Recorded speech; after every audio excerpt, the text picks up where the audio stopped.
Hi, everyone. Welcome back to Bufnagle the podcast, where we explore entertaining and enlightening discussions of the adventure of life and all things good. From science and technology to history and philosophy to leadership and success. We hope to give you a better understanding of the world and skills for everyone to pursue their own adventure.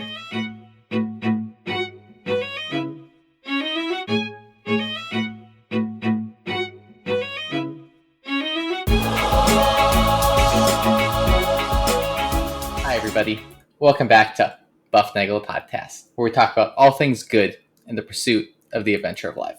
I'm Zach, and we got a fantastic show today. I'm not really sure where we're going, but, like sailing, we're just going to see where the wind takes us, and whatever happens, happens. However, I can't do this alone, so as always, I'm joined by Rafe. Rafe, how are you doing today? Hey, Zach, I am wonderful, and it is good.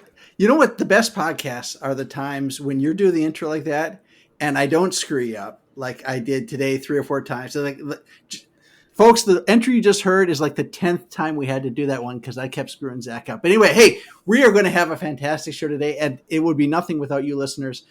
Thank you for being there. Without you, we are nothing but talking to the walls.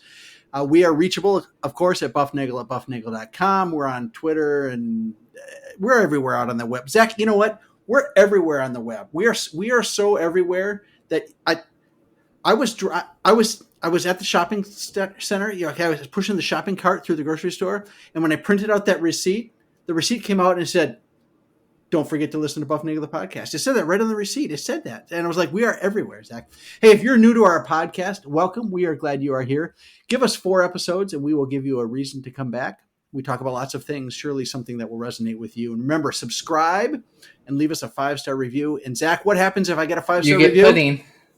I get chocolate pudding, and that is a great, great thing. So, Zach, that's the way the wind is blowing me today. So how about you? The wind is blowing me in a new direction as we are welcoming on a special guest today.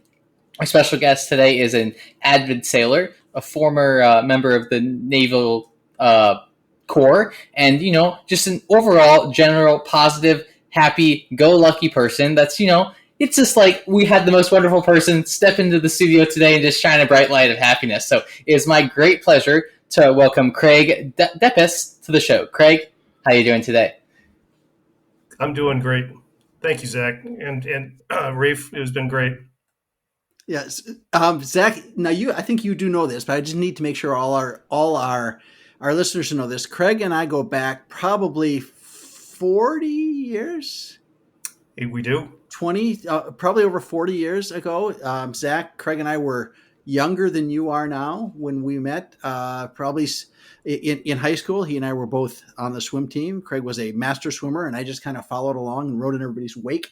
But and then Craig went and did stuff and went to the Navy, and I went to the university. And then a while ago, we got back together talking about things like exploring the world and ships and stuff. So Craig is an avid sailor now. Craig, you sail a lot. Big boats? I do get to sail. Yeah, I do get to sail all different kinds of boats on Lake Michigan, on the inland lakes. I live in Milwaukee, and I've always enjoyed it. It all started basically where we to some extent where we grew up. Yeah. So now, were you a member of? Okay, so there's this little lake, Zach, right outside of Hartford, Wisconsin. You know Hartford, Wisconsin. I've been there. Right? You've been there. Okay. So Hartford, Wisconsin is this little tiny town. Okay, Zach, you know what that, okay. If you go to the bathroom in your apartment there, and there's a fan on the ceiling, it might say Broan fan, Broan. Okay. All right. Broan fans were made in Hartford, Wisconsin. And I had a job one summer mowing the lawn at Broan fans. All right. Other than that, the Kissel Car Company was there in the 1920s. And right outside of Hartford, there is a lake. It's about a mile across, probably just a little short of 1 square mile. And there was a yacht club there, Craig, that I think both you and I were members of. Were you a student member? My brother was, and that's how I got out to do sailing there on Pike Lake Yacht Club. I was a student, actually. It was a summer school class that was offered between my junior and senior year. yes, the Pike Lake Yacht Club consisted of one pier and a screened-in fence, and I think a porta potty. That was Yeah. about it. Oh, but the manufacturer that was in Hartford that was pretty iconic for this was Chrysler. They were a conglomerate and made all kinds of different sailboats along with the outboards, and they donated those boats to the Pike Lake Yacht Club. And Oh, I, those they were like butterflies, something like that, right? They were smaller boats. Yeah, so these are little boats that I guess how big would they be? 10, 12 feet long maybe, and there's room for two people. You can sail it with one. We used to sail them with two, and we would have regattas on Sunday afternoons in the summer. And my brother took the class, so he knew how to do it, and I went along because my mom said go Because she wanted you out of the house. And that's I exactly think that's right. what you wanted And with me so, when I grew up. Zach, we used to bike on Highway 60. Okay, it's a 2-lane road with trucks going each way. We just bike out to the yacht club, all right, and not get hit by the trucks. And we would sail in the afternoon in these regattas. And I forget exactly how, it'd start at 1 o'clock and you had to be out there and go around the buoys and then make your way back. And then everybody would, come back and have a little picnic. But my brother learned how to sail and taught me just the basics of that. And it's a little bit more complicated, Craig, than just putting a stick in the boat and putting a sail on it. Absolutely. One thing with sailing is you will never ever learn everything. That's what I've been told. I had one guy that I sailed for. He did the solo around the world and came in second. And he said it doesn't make any difference how much you learn, which the more the better. You will never learn everything. Yeah, this thing that I found strangest when my brother was telling me like he would go to the class like you did, the summer school class, and he'd come home and tell me all these things that I had to learn how to do if I was going to crew for him. It was interesting to me that, and this comes as a surprise to people who haven't sailed, is that you actually go your fastest when you're sailing, when you're kind of going into the wind. Correct. Yeah, that is very true. You have that, and then I sail on multi-hulls, and it's actually when it kind of comes from the side is when you actually go the fastest. So Everybody the would multi-hull, think, they call those like the catamarans. Is that what that is? Like, yes, I race on a trimaran, which is the basically like a monohull. That's where and then it has little basically little pontoons or whatever you want to go ahead and call on the side. They're called alms. and they are designed to do what? I mean, they keep you from tipping over. Correct. Exactly. Right. Yes. And then you go on one for a little bit and you make sure that the other one's barely touching the water, and you skim along at much higher rates of speed than you do on a monohull. So you can get up to maybe 20, 22 knots, which is Now, moving. is that fast enough to water ski? I mean, is that water ski not speed or? That's fast enough to be able to water ski at a fairly slow speed, but I think you're going to have a tough time getting up because the boat's not going to get you up that quickly. So, All right, so I won't. So we will not plan a summer trip to Lake Michigan to have you pull me water skiing, Zach. We should do that. We should do a Bufnagle Lake Michigan experience week. Okay, Zach. So it's Bufnagle Fantasy Weekend. It's like the Yankees Fantasy Weekend, but Bufnagle. Bufnagle Fantasy Camp, and we go to. Here's what we do. I got this.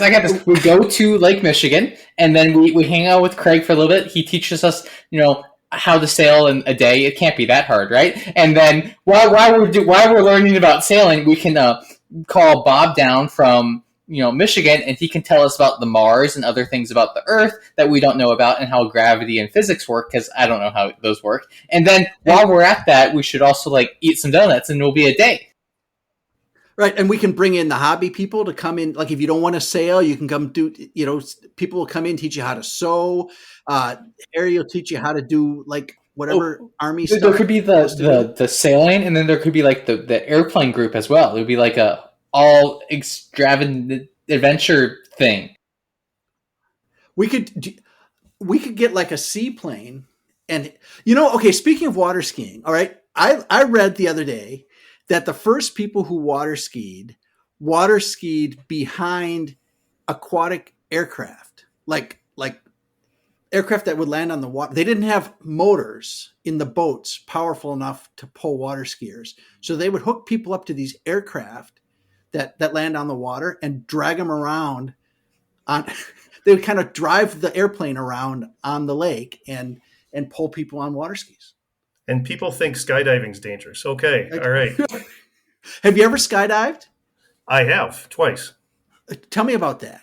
Okay, first time was it was actually I couldn't sleep and I was up and Groupon had a deal and the next morning I told my wife, I said, "We're never going to believe what I did," and I got a deal to go skydiving. It was on my bucket list. You want to come with me? And she said, absolutely not. But my brother was in, so we did it. And then my mom, which was 69, said after she watched us do it, she said, "I'd like to do that." So I went up with her the second time I went up, and it was fun. So did you do a thing where the guy is strapped on the same thing as you, or is this tandem? Yes, they don't allow you to do it alone any longer. You have to do a certain number of tandems before you can learn how to do it on your own. Wow. So that's got to be. Was it what you thought it would be? Was there a lot of free fall there, or the chute comes up pretty quick and then you're just kind of falling slowly? Well, for a guy that had a fear of heights, I got over it really quick. So the initial jump, looking over the edge and having your feet there, and then he goes, "Okay, on 3, we're going to roll out." There's no turning back once you're in the air, right? So I just enjoyed it. I actually had a blast. I think we were at about 10,000 feet or something like that, or we were up there quite a bit. Oh, that's pretty high. So that's it was, and there was some free fall there before he pulled the cord. Oh yeah, we actually went down, I think, to about maybe 4,000 feet before we pulled the cord. And I felt bad. I'm kind of a bigger guy, and the guy that was doing the tandem was smaller. And so after we pulled the chute, he let me down so that he ratcheted me down so that he could see and we could go get a view. We had a view, and because I was quite a bit bigger than him, he had a hard time ratcheting me back up, and he said, "Okay, you're going to take the entire landing." So I did. So and it wasn't bad. You just come sliding in at your butt. So it was a lot of fun. For the people who can't see that, he's showing us visually where he is relative to the main guy is on the back and you are on the front and you're in a joint harness, but there's a way to pull some straps and have the guy in the front kind of go down, lowers you down, back up, right? So that the back of your head isn't in his face. Oh yeah, that would be bad. You want to see the view as you fall down, like that's half the reason to do it, right? Right. And if my head flicked back, I think he likes his nose just the way it is, right? I got you. All right. So you did the skydiving on a whim in the middle of the night. You didn't go. That would have been really awesome had your wife gotten up the next day and you would have said, "Guess what I did?" And instead of saying, "I bought a parachute jump I'm going to go on," if you would have said, "I bought a jump that I went on last night in the middle of the night because I couldn't sleep." I thought that's where that story was going. To see the stars would be fantastic, right? That would be something. Can you skydive at night? I guess you could. Sure. I don't see any reason why not. I mean, they just need to make sure you have clearance so you don't have planes going by. Yeah. That's the Halo guys, right, Zach? High orbital, high altitude, low oxygen thing. So they're Halo drops. So it's special forces usually, and they special suits and things like that, so they can drop in at high altitude, and then they have low oxygen, which is why they have special suits. So they're coming in at really high speeds, really dark time of night to do whatever they need to do in military operations. Usually, those super secret things, and that's also a video game. Yes, but that's unrelated. Oh, I thought that was where that's where I thought Harry did that stuff. Doesn't he? Yes, but the video games and the military Halo drop are different entirely. They're unrelated. They're completely unrelated. Just use the same name. They just have the same name. Oh. All right. Well, there you go. Now I feel older. Rafe, we're not really big into video games, so do right? Do you do the video games, Craig? I don't. Yeah, not too much. Yeah, I think years ago I was doing that Madden football because I love football, but yeah, that was about it. I tried a couple of the shooting games and I didn't last very long. I said that Harry should have one of those games that if you get shot, you wait, and a couple minutes later you're just back. I think you should write a game, Zach, where if you get shot, you lose, right? And you don't just lose the game. Your whole system is kaput. It is you get it's over, dead. That's what dead means, Zach. Okay, so then that would kind of change the parameters about who really wanted to play. I don't think anyone would want to play that game. Too much reality. There are games where you are punished if you die, and then you can't come back until like the next round or the next game. So there are games that have more of the tactical element. But we're not here to talk about video games and esports. Right. We have Eli for that. But yeah, back to let's get right onto the right river here. We're steering the path. Okay. Back whatever we were talking about before. Back to the river. We're talking about sailing. So so you sail these boats on Lake Michigan. Okay, so for those of us who grew up in the Great Lakes area, we recognize the Great Lakes are, Zach? Great. They are great. All right. But if you didn't grow up in the Great Lakes area, you might just think, it's just a big lake. Well, it's five really big lakes, it's 5 really big lakes that are almost all attached to they're all attached to each other, but 2 of them are actually the same lake. They just have a really narrow connector. These are big bodies of water, and these are, this is some heavy duty sailing that you're doing out in the middle of Lake Michigan. Right. And I mean, I've been in the oceans, both the Atlantic and the Pacific and the Indian and whatnot. And you have these big rollers or big waves and momentum of the water in the lake, Lake Michigan, Lake Erie's even worse. You get these choppy rollers, and they're going to push the boat around like crazy. So Ted Turner, for instance, I don't know, remember back in the 80s where he had an amazing sailing team and whatnot. There's a race that goes from Chicago to Mackinac Island called the Mac Race. And he said, I'm going to teach those Yankees how to sail. And he came back and they did very well. But these northeasterlies that come in with these big 6-footers, and they're all rolling and punishing you a great deal. And it takes 2 days to get up there typically. And he came back and he said, I have the utmost respect for these sailors here. I had no idea, because it's something completely different than being out on the ocean, right? So, but yeah, there's quite a few different races that I do on Lake Michigan, where Wednesday nights they have it's more informal, where they set up different triangles like you were talking about, right? And then we go around on those. After you're done, there's a beer wall that they go ahead, because this is Milwaukee, right? So you do have to have beer. So they have free beer until it's all gone out on there. So that's instead. Wait.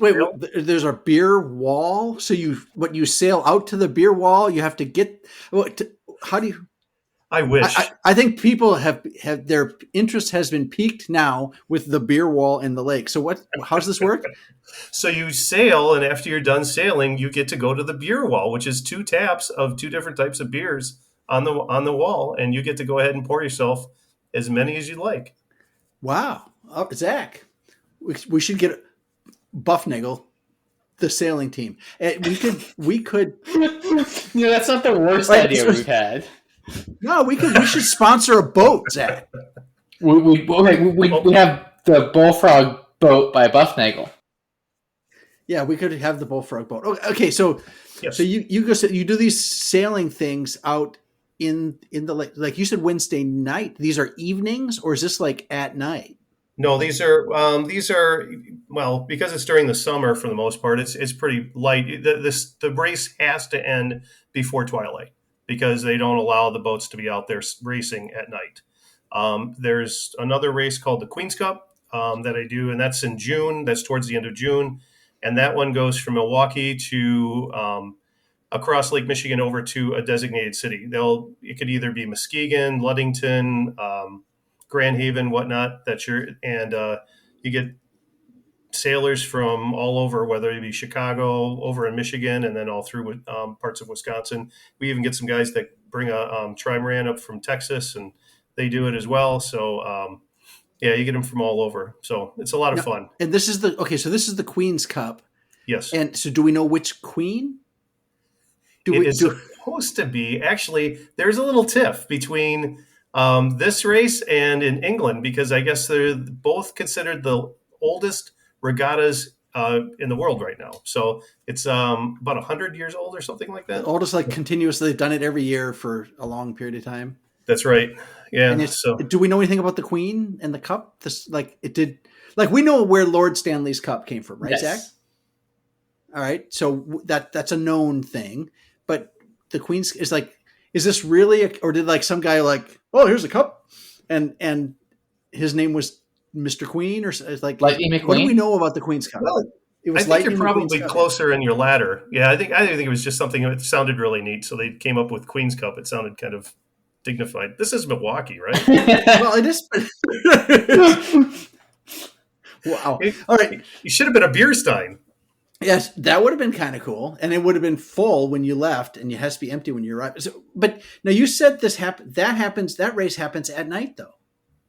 It does. Yes, we start typically around 5:30, 6 o'clock, and then you're sailing through the night. And the key is to make sure that you're to the other side before sun goes down. I mean, the sun comes up, because the air typically becomes still at that point. So there's often times where you're just about there. You might be a mile and a half off, and the wind dies.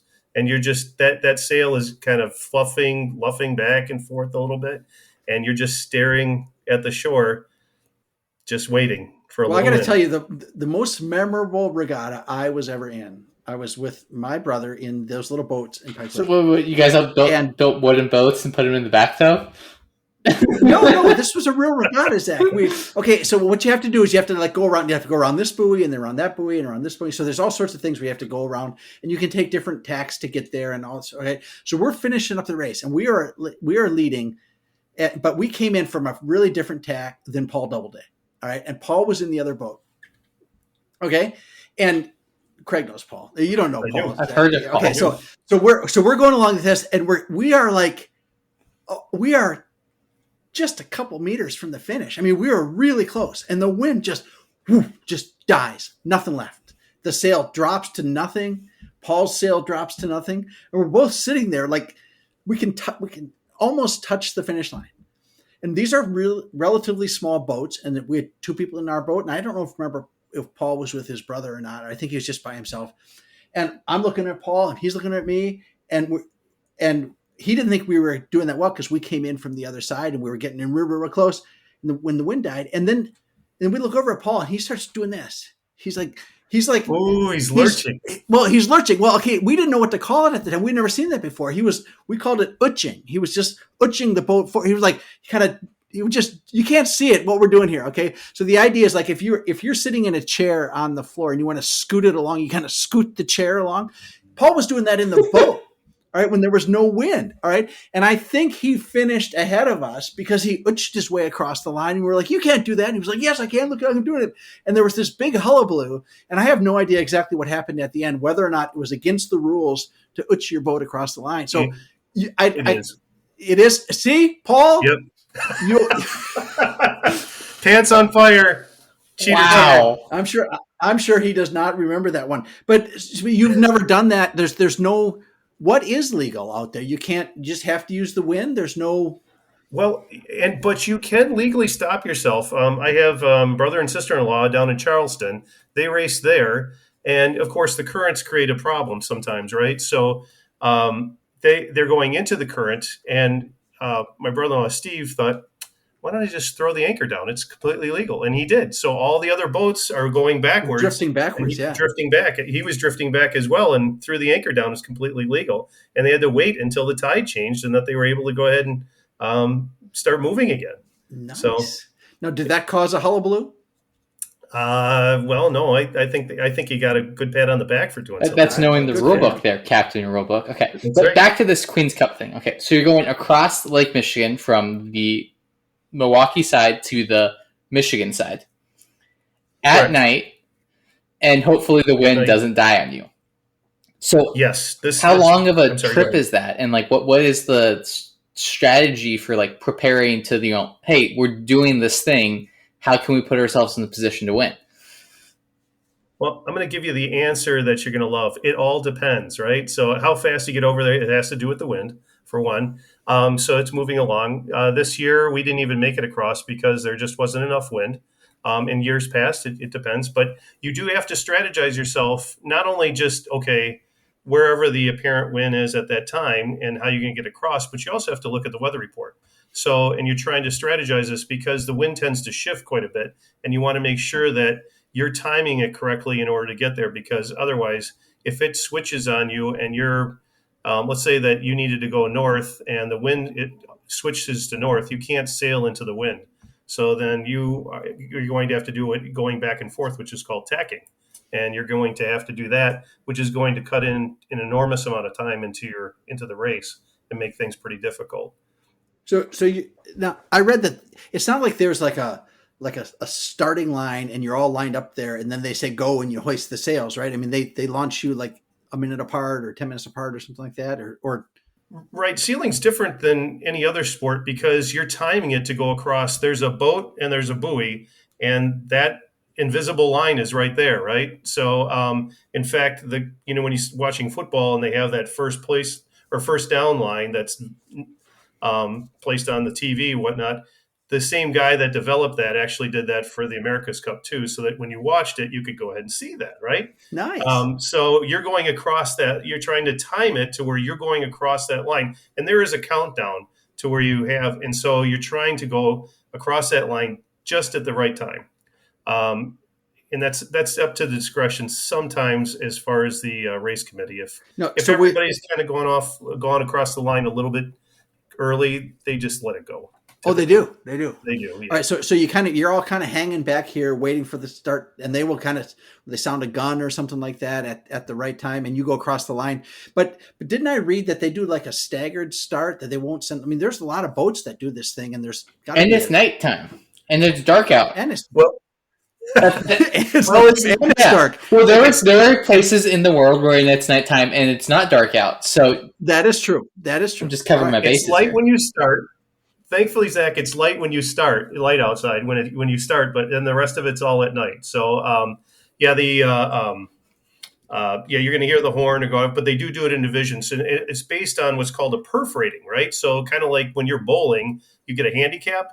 Well, boats are faster than others, right? So the slower boats will start first, and then the faster boats will come in afterwards. And you'll have, this year, I don't think they were there, but they were, I don't know if you ever heard of the Transpac that goes from California to Hawaii.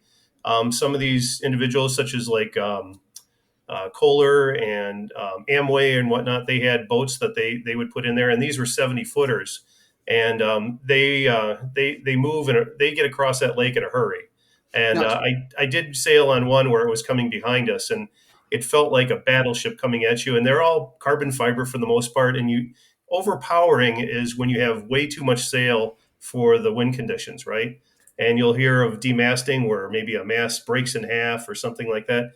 Well, I'd never heard anything making so many creaks and groans and everything else. And I thought, wow, I'm going to see my first demasting of one of these things. But fortunately, they were able to shred one sail and put up another one in a hurry. So, but that thing was coming at us really fast. All right. So you said 70-foot boats, but Yes. Yours isn't 70. How big are the boats that you like? So you did the Queen's Cup this summer. Yes. And you guys, and the wind died on you guys. So did anybody finish? They did. Yes. There were some. The faster boats are going to make it across before the conditions get really horrible. Right. So quite often they're going to benefit by that. So, okay, but your boat is a smaller boat. Right. How big? Tell me. Well, ours is these boats. How big are these boats? Ours is 27 feet. Yeah, I mean, I've been on anywhere from between 27 and 36 foot sailboats. And so some of them are cruisers. Others are just designed specifically for racing. The catamaran or the trimaran that I'm on is kind of designed for everything for racing. Now, do you own this boat, or somebody says, Craig, I want you to sail my boat for me, or do you belong to a club and you rent it, or what? Oh, I crew. This is a friend of mine. He has it. Yeah, real good guy, John. So John owns this boat, this 27-foot long boat. Trimaran, yep, with the arms on the side. Yeah. So he has this thing, and he says, I want you to crew. So how many crew are there? There are anywhere between typically maybe 3, 4, up to 5 on the boat. And And so does he steers? He's the skipper? He typically drives. You guys are Gilligan? Correct. Yes. And shifting our weight around. We do have we get all our special shirts. Every one of them on the back says the same thing: moving ballast. Yes, that's right. You get that, yes. You mentioned this, so I'm going to kind of steer this conversation away. So there's four. You said 4 or 5 of you. How is that different than like Yes. Olympic sailing teams and how those teams are comprised? Okay, so their boats are designed well. Actually, for Olympics, those are smaller boats, and those are typically 1 to 2 people. They're going to be fast, but the courses are fairly short compared to what we do, right? So, and those are all very seasoned sailors. Typically, just they've grown up since sailing since they were basically learn how to walk or swim, and they were on a boat. So most of them. So So, I hope that answers so that. their races are shorter. Now, Lake Michigan's like 90 miles across, right? Yes, at the shortest point, you're looking at 66 nautical miles. But yes, Okay, there are some that are we did that are 90, which is a long way to go. right. And you'll do that over the course of the night. What are you talking, like 12 hours or 9 hours or? Yeah, typically 9 to 16 hours, and really bad. Sometimes it's taken about almost a day. There is a point of where they cut it off, and you also have to take it into consideration that when you're going over there, you also have to come back, right? Most of us have to work on Monday, and so then you go, okay, all right, are we going to continue on, or are we going to turn around and come back, right? So that's what makes it a little bit more So challenging do they sometimes. have like a rescue boat that follows around to make sure nobody sinks or is everybody, you're on your own and you have your You're little radio and that's about it?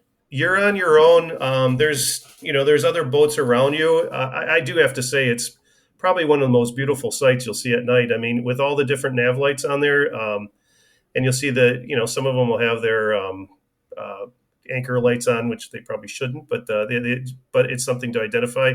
It looks like a bunch of Christmas trees out there. It's very beautiful at night, and then you have the stars. It's just it's a beautiful sight to be out on the water like that. And it's the middle of summer, right? They do that in June. It is, and you would think that because it's in summer that it would be nice and warm. And this is Lake Michigan, and the air temperature is basically the water temperature. So I learned the hard way the first time I was sailing. One of the guys, it was in June, it was about 85 degrees, 85 degrees, and he was there and with jeans and a long sleeve shirt. And I said, why are you wearing that? He goes, wait till you get on the water. And Yeah. I just had shorts and a t-shirt on, and yeah, I chattered a lot out there. My teeth chattered quite a bit. So Now you said you've done other sailing though in other places. You've done the Atlantic, Pacific. I think if I can quote you from earlier in this episode, I think you said Atlantic, Pacific, Indian, whatever. Like, all those other oceans that just kind of get thrown out there. You So, mean the Arctic? like yeah. So, have you fly over there and sail on somebody's boat, or have you done one of these big long around thing? no, no. What would bring you to sail the Indian Ocean Or other than sail around the chasing world? Vasco da Gama? Yes, that's right. Oh, I would absolutely love to sail around the world, right? But no, I did. Unfortunately, I did not get to sail in the Indian Ocean. That was when I was in the Navy, and I was on a little island called Diego Garcia, and you could windsurf, but you really couldn't sail on that. But I swam in it. But yeah, that was about it. But but yeah, I've sailed on the Pacific and I've sailed on the Atlantic. Up and down the coast, or have you gone to like a place? Well, we did destination sail in Atlantic. It was my brother-in-law when we went out to Charleston and then went down south. Um, I don't think we went any more than maybe 60 miles or something like that down the coast because it does take quite a bit of time in order to get someplace. And unfortunately, I don't get a ton of time off where I can go ahead and just take 2 weeks and go someplace, right? So, but hopefully that's down the road. All right. So we hear about these guys doing round the world sailing, and we've actually discussed a guy who did round the Well, world he sailing. didn't go around the world though because he died in the Yeah. Philippines. And what was the lesson there, Don't Zach? get Oh, no. involved in a land war in the Philippines. That's right. That's exactly what that You lesson should. is. All right. All right. So, all right. So if you're going to do a round the world sail, what do you have to do to prep? I mean, you can't just get in a boat and start sailing Not with west, that right? attitude. Or east. Well, so, so what do you got to do? You got to bring some water along. You got to bring some hardtack. You got to bring scurvy, medicines and stuff like that. What do you have to do? I mean, Right. what? Okay, so you do have to. I mean, you better be a good fisherman for one, right? Because you're going to need you're going to be your fresh meat or provisions that you're going to have. A lot of there's going to be canned fruit, whatnot. Most people that I know, typically when they're going to start sailing around the world or go someplace, if they're going to go west, they'll go to the Galapagos Islands. They'll sail through. They'll go through the Panama Canal. They'll go to the Galapagos Islands, and then from there, because that's the longest stretch to where you hit French Polynesia, and it can range anywhere between 20 to 40 days. So you better have enough provisions in order to go ahead and cover that. And they plan to do that sort of thing, and they plan to be stocking themselves on the way with food. You can't bring 40 days worth of provisions, or it just makes the boat too heavy. No, you need to. Yeah, you really need to, because otherwise, I mean, let's say you get lost, you're going to have something in order to help you survive. Fresh water is a key thing. Most of them have desalinators on board, so that they'll take and switch over to that fresh water. And then, but yeah, being a good fisherman is very helpful. And these sailboats, modern sailboats, I would call them, have the ability, for like, a cabin to sleep in and area to prep food. It's not just like a dude with a fishing rod and some sails and, hey, let's hope for the best here.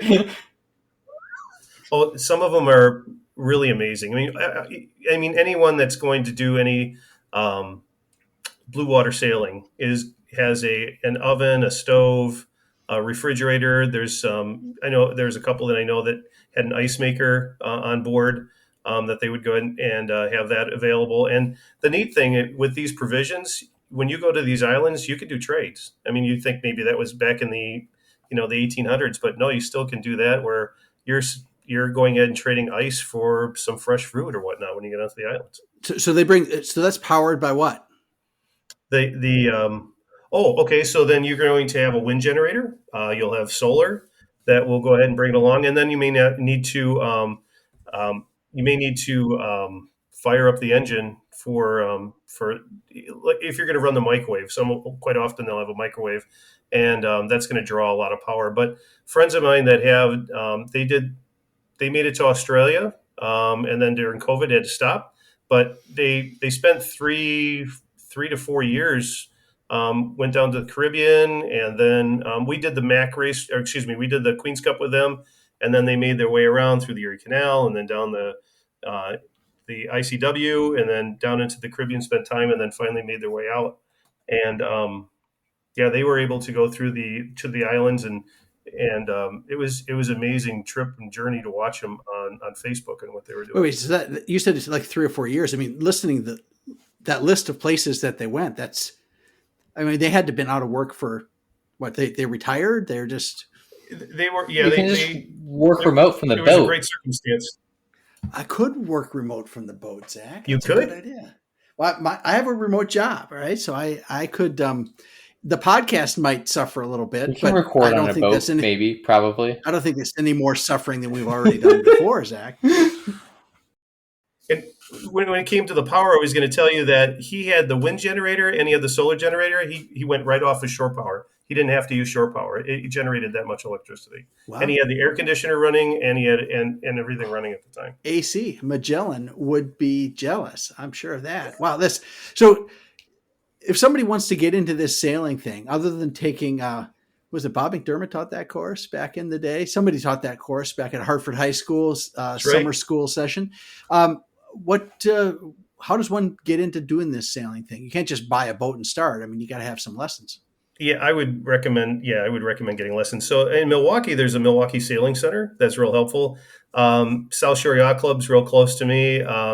You can get on a list, and they're more than happy. Quite a few of the boats are more than happy to bring somebody on that's a novice, and you can just learn under their tutelage on how to sail. Well, that would be awesome. You got a nice little community of sailors and people to positively impact your life. It is. Yeah, it's a fantastic group of people that you get to go ahead and you get to enjoy all kinds of different things. So, yeah, okay, that sounds fantastic. So before we let you go, I have one final question for you, and that would be, what advice can you give to our listeners to help them seek and find the good and the adventure of life in their own life? Um, enjoy what enjoy the fruits of what God's created for you, to such as sailing, where you're able to go out at night and you see the stars and and whatnot, and share that fellow bond with the good people that you're around. Yeah, that's pretty much the story of this podcast, Zach. Certainly, the last couple of weeks has been that, Yeah. right?